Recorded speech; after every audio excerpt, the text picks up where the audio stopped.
Assalamualaikum warahmatullahi wabarakatuh. Pemirsa, sejumlah informasi penting seputar Kabupaten Kota Waringin Timur akan kami hadirkan untuk Anda hari ini. Bersama saya Blitaria Indri, berikut informasi yang pertama.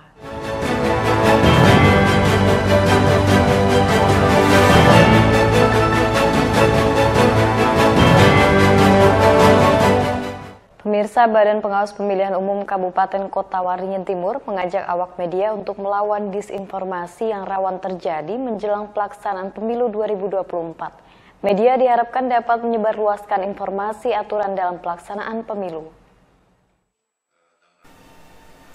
Menyadari pentingnya peran media dalam mendukung kelancaran pemilu 2024, Bawaslu Kota Waringin Timur menggelar acara gathering bersama sejumlah awak media yang bertugas di daerah setempat Minggu 24 Desember.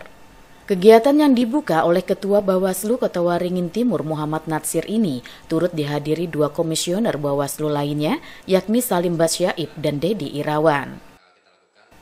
Salim Basyaib mengatakan media berperan penting dalam menyampaikan informasi yang akurat agar tidak terjadi perbedaan tanggapan atau pemahaman dari masyarakat maupun peserta pemilu, terutama dalam aturan dalam pelaksanaan pemilu 2024. Untuk itu, Salim meminta kepada awak media untuk membantu meluruskan informasi yang terjadi, yang berpotensi mengganggu kondusivitas dan kelancaran pemilu dengan menyajikan berita dari sumber yang jelas. Di samping itu, awak media juga diharap dapat mengawasi tahapan pelaksanaan pemilu, di mana saat ini tahapan yang sedang berjalan adalah masa kampanye hingga 10 Februari mendatang. Harapannya adalah supaya apa yang keluar dari Bawaslu bisa diteruskan teman-teman media dengan sebenar-benarnya. Intinya itu, jangan sampai tanggapan masyarakat atau peserta pemilu itu berbeda-beda. Kita maunya sesuai dengan aturan.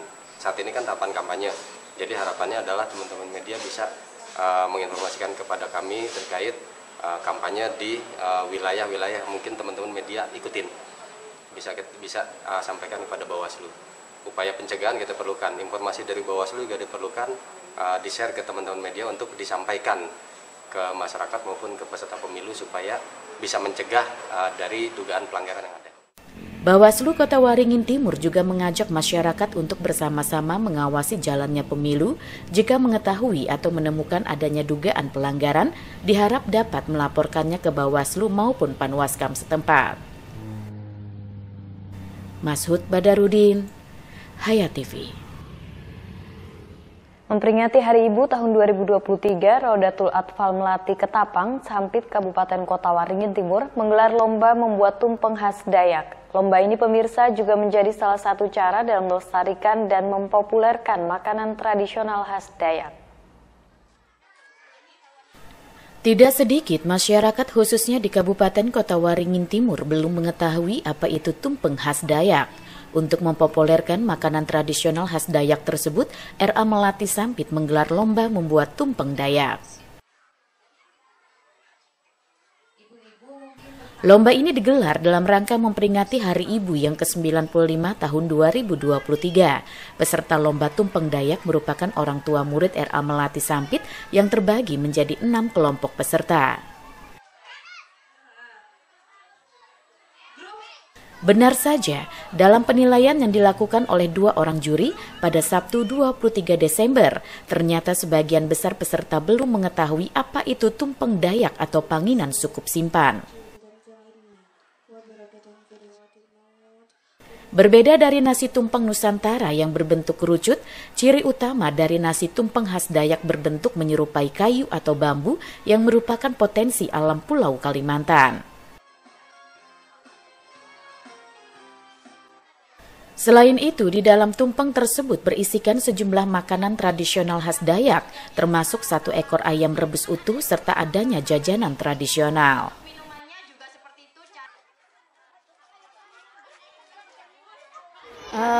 Lomba nasi tumpeng Dayak ini sebenarnya tuh banyak ibu-ibu ya, dari ibu-ibu itu banyak yang belum tahu apa aja sih kriteria dari lomba tumpeng Dayak nih. Ciri khas tumpeng Dayak itu seperti tadi, nasinya itu bentuknya seperti bambu runcing dan itu harus besantan nasinya, dan itu juga harus ada ayam ikungnya, juga harus ada ikan lokalnya, ikan khas lokalnya, dan juga harus ada sayur khas lokal kita. Dan juga sedikit ini ya, dan juga ada kue tradisionalnya juga harus ada. Sebenarnya kalau ditentukan memenuhi kriterianya tadi kurang ya. Cuman ada satu aja yang memenuhi kriteria, yang lainnya tapi itu pun yang sudah memenuhi kriterianya juga masih ada kurangnya. RA Melati Sampit sengaja menggelar lomba membuat tumpeng Dayak untuk mengenalkan dan mempopulerkan makanan tradisional khas Dayak. Dengan harapan, makanan tradisional khas Pulau Kalimantan tersebut dapat terus terlestari. Hari ini kegiatan kami sebenarnya kegiatan puncak yang sebelumnya diawali dengan acara cuci kaki ibu. Hari ini acaranya adalah mengadakan lomba nasi tumpeng Dayak. Ada 6 kelompok tapi satu kelompok terdiri dari 10 orang. Kami memakai tema tumpeng Dayak, jadi semuanya harus berbentuk yang berdasarkan asli orang Dayak. Misalnya kayak nasinya tadi bentuknya harusnya bambu runcing, ikannya harus ikan sungai, ada batasannya harus bisa meminimalis biayanya 250.000 per satu talam tumpeng itu. Lomba membuat tumpeng khas Dayak Kalimantan ini menjadi kegiatan penutup pada semester pertama untuk tahun ajaran 2023-2024 di RA Melati Sampit. Mashud Badarudin, Hayat TV.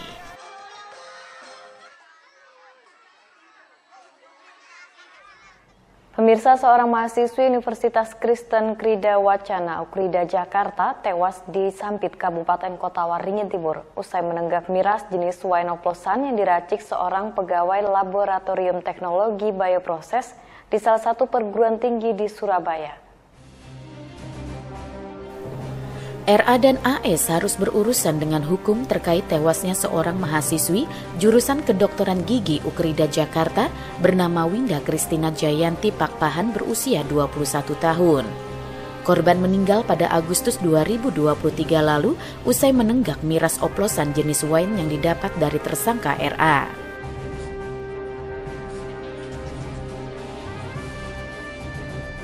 Miras itu diperoleh RA dari AS yang merupakan pegawai Laboratorium Bioproses di salah satu perguruan tinggi di Surabaya, tempat RA menempuh pendidikan. AS meracik miras tersebut dengan mempelajarinya melalui internet.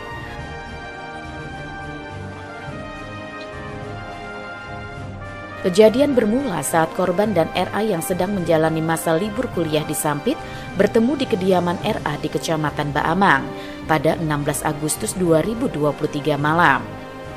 Saat itu RA menawarkan korban miras oplosan yang diperoleh dari AS.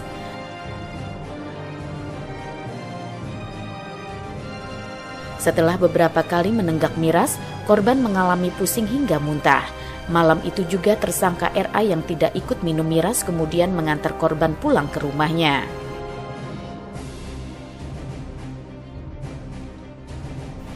Keesokan harinya kondisi korban semakin parah hingga tidak sadarkan diri dan harus dilarikan ke rumah sakit. Namun korban kemudian meninggal dunia pada 17 Agustus sore. Berdasarkan hasil otopsi, korban meninggal akibat mengkonsumsi minuman mengandung metanol kadar tinggi sekitar 9,7%. Setelah itu di bulan Agustus, yang bersangkutan juga melakukan racikan itu tanpa didampingi oleh ahli, tanpa memiliki sertifikasi, hanya belajar dari otodidak dari buku panduan, dan hasil racikan itu disimpan pada tempat yang tidak steril juga, tidak steril, baik itu dari sisi keamanan maupun suhunya. Setelah itu ditawarkanlah sama beberapa orang untuk dicicipi, tetapi untuk saudara Rizky ditawarkan dalam kemasan botol Aquamides. Nah, oleh saudara Rizky pada saat itu saudara Winda dari Surabaya pulang Sampit ditawarkan dan dibawa pulang. Setelah itu dikonsumsi oleh saudara Winda, di mana saudara Winda ini tidak mengetahui kalau itu adalah hasil racikan dari saudara A. Sehingga reaksi yang muncul adalah dalam 6 jam setelah mengkonsumsi, saudara Winda itu pingsan dan tidak tertolong. Akhirnya terima kasih karena kasus ini sudah bisa berjalan dengan baik. Harapan kami ya semoga kasus ini tidak terulang lagi kepada Winda-Winda yang lain. Kita percayakan kepada kepolisian. Kami yakin dan percaya bahwa kasus ini akan tuntas semaksimal mungkin. Dan kami dari pihak keluarga berharap ya semoga ini bisa berjalan dengan lancar. Atas kasus ini, polisi turut mengamankan berbagai barang bukti, mulai dari peralatan yang digunakan AS untuk meracik miras oplosan, termasuk sejumlah bahan baku larutan fermentasi. Akibat perbuatannya, kedua tersangka dikenakan pasal 204 ayat 2 KUHP dengan ancaman hukuman seumur hidup atau 20 tahun penjara. Masud Badarudin, Hayat TV.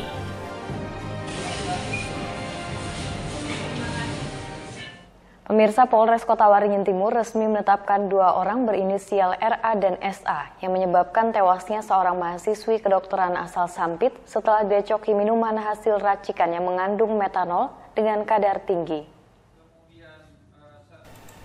Penetapan tersangka disampaikan langsung Kapolres Kotim AKBP Sarpani saat menggelar press release di Mapolres Kotim Sabtu 23 Desember 2023. Dia menegaskan setelah melakukan serangkaian penyelidikan dan gelar perkara, akhirnya RA dan SA ditetapkan sebagai tersangka. Sarpani menjelaskan, korban meninggal dunia akibat meminum minuman hasil eksperimen yang dibuat tersangka di Surabaya, Jawa Timur. Kemudian minuman tersebut diberikan kepada RA yang saat itu hendak pulang ke Sampit. Sesampainya di Sampit, RA mengajak korban untuk meminum hasil eksperimen di rumah RA yang berada di Jalan Jaya Wijaya 8, Kecamatan Baamang, Sampit. Setelah meminum, korban merasa pusing dan saat itu korban diantar oleh RA pulang ke rumahnya. Saat di rumah, kondisi korban semakin memburuk. Korban juga muntah-muntah dan kejang-kejang hingga akhirnya dilarikan ke Rumah Sakit Dr. Murjani Sampit. Setelah beberapa jam mendapatkan perawatan, akhirnya korban meninggal dunia. Setelah itu ditawarkanlah sama beberapa orang untuk dicicipi, tetapi untuk saudara Rizky ditawarkan dalam kemasan botol Aquabides. Nah, oleh saudara Rizky, pada saat itu saudara Winda dari Surabaya pulang Sampit ditawarkan dan dibawa pulang. Setelah itu dikonsumsi oleh saudara Winda, di mana saudara Winda ini tidak mengetahui kalau itu adalah hasil racikan dari saudara A. Sehingga reaksi yang muncul adalah dalam 6 jam setelah mengkonsumsi, saudara Winda itu pingsan dan tidak tertolong, akhirnya meninggal dunia. Sejumlah barang bukti turut diamankan polisi, diantaranya 1 buah toples terbuat dari plastik, 1 buah sendok plastik, 1 buah gelas minum bertangkai warna putih, dan 1 bendel buku panduan lab mata kuliah Mikrobiologi Industri tahun 2022. Atas kasus ini, kedua tersangka akan disangkakan dengan pasal 204 ayat 2 KUHP pidana dengan ancaman hukuman paling lama seumur hidup atau 20 tahun penjara. Normansa, Hayat TV.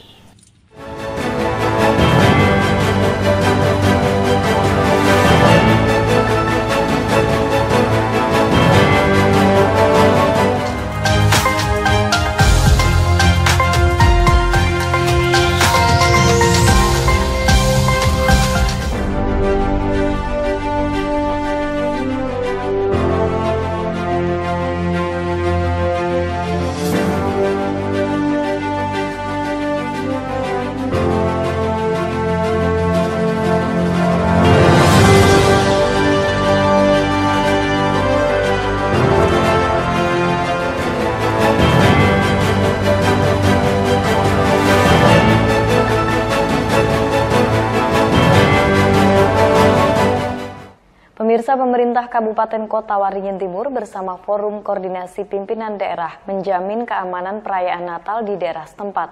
Umat Nasrani dipersilahkan menggelar perayaan Natal dengan sukacita tanpa rasa khawatir. Memastikan keamanan perayaan Natal di Kabupaten Kota Waringin Timur khususnya di Sampit, pemerintah daerah setempat bersama Porkopimda menggelar patroli bersama di sejumlah gereja di Kota Sampit.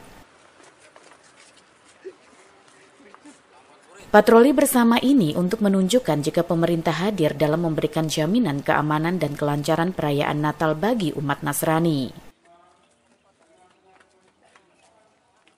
Selama perayaan Natal, seluruh gereja yang dijadikan tempat beribadah dan kegiatan keagamaan lainnya dijaga ketat oleh aparat gabungan dari TNI dan Polri, termasuk oleh organisasi masyarakat yang peduli terhadap keberagaman. Umat Nasrani dipersilahkan merayakan Natal dengan penuh sukacita, tanpa harus merasa khawatir, sementara untuk masyarakat beragama lain diminta untuk menghormati dan menghargai umat Nasrani yang sedang merayakan Natal. Alhamdulillah hari ini kami bersama Porkopimda yang ada di Kabupaten Kota Waringin Timur melaksanakan patroli gabungan. Jadi patroli gabungan seluruh Porkopimda Kabupaten Kota Waringin Timur yang mana kami ingin memberikan rasa aman dan nyaman kepada saudara-saudara kita yang hari ini merayakan Natal. Tentunya itu sebagai wujud kepedulian kita, sebagai wujud toleransi antar umat beragama di Kabupaten Kota Waringin Timur. Karena intinya Kabupaten Kota Waringin Timur itu adalah masyarakat yang cinta damai dan penuh kasih. Silakan melaksanakan kegiatan agama dengan aman di dalam rumah ibadah, karena kami intinya bersama Porkopimda yang ada di Kabupaten Kota Timur menjamin keamanan mereka dalam melaksanakan ibadah. Pelaksanaan ibadah misa Natal yang sudah dimulai sejak Minggu 24 Desember sore tersebut terlihat berlangsung dengan aman dan lancar. Adanya jaminan keamanan dari aparat membuat umat Nasrani bisa beribadah dengan tenang. Mashud Badarudin, Hayat TV.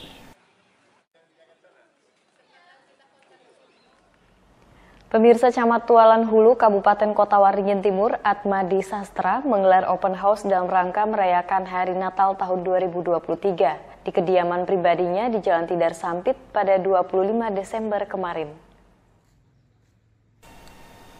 Suasana Natal yang penuh kasih dan toleransi antar umat beragama juga terasa di kediaman Camat Tualan Hulu Atmadi Sastra yang juga menggelar open house.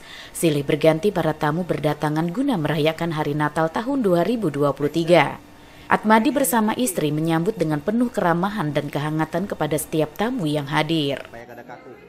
Sesuai dengan tema Natal 2023, ia menggugah seluruh masyarakat untuk hidup damai, rukun dan sejahtera terlepas dari perbedaan yang ada, supaya setiap tindakan mendapat berkat dari Tuhan Yang Maha Esa. Atmadi juga bersyukur dengan banyaknya tamu yang hadir, menunjukkan toleransi dan solidaritas masyarakat Kotim yang sangat baik. Salah satu tamu yang turut bersukacita di Natal kali ini, Jainuddin, mengatakan momen Natal sebagai sarana mempererat silaturahmi dan sarana menjaga toleransi agar tetap terjaga dengan baik. Hari ini dalam rangka adalah hari hari raya tanggal Natalan, yaitu tanggal 25. Belum bersyukur ya tempat keluarga ini Bang Uli.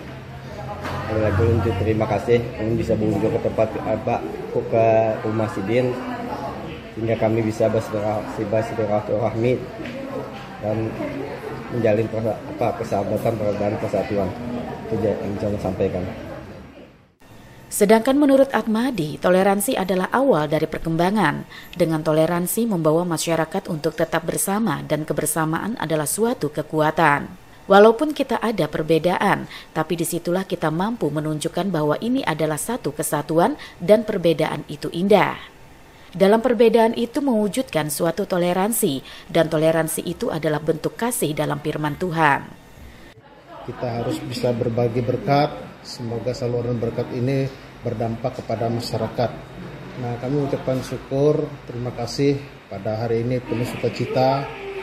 Di rumah tangga kami ini, kami sekeluarga itu karena hanya kasih dan anugerah yang juga, dan kami sangat berterima kasih beberapa kunjungan dari masyarakat, juga teman-teman kerja, baik media cetak, elektronik yang hadir pada kesempatan hari ini telah berkunjung di rumah kami. Kami selalu mengucapkan syukur, semoga yang memberikan kunjungan kami di sini, semoga juga diberikan berkat, diberikan kekuatan, semoga tahun-tahun yang akan datang kita lebih diberi pemulihan-pemulihan lagi, kesehatan, segala aktivitas kita. Semoga apapun yang kita lakukan ini kita selalu mengandalkan Tuhan. Dalam momentum Natal 2023 yang penuh hikmat ini, Atmadi berharap agar tahun selanjutnya Kotim mendapat pemulihan baik dari segi kesehatan, ekonomi maupun aktivitas dengan tidak lupa mengandalkan Tuhan dalam setiap langkah. Kami, keluarga besar Atmadi Sastra, mengucapkan selamat Hari Natal 25 Desember 2023 dan menyongsong tahun baru 1 Januari 2024. Normansa, Hayat TV. Demikian pemirsa, informasi tadi menutup perjumpaan kita kali ini. Mewakili kerabat kerja yang bertugas, saya Blitaria Indri mohon undur diri dari hadapan Anda. Sampai jumpa, wassalamualaikum warahmatullahi wabarakatuh.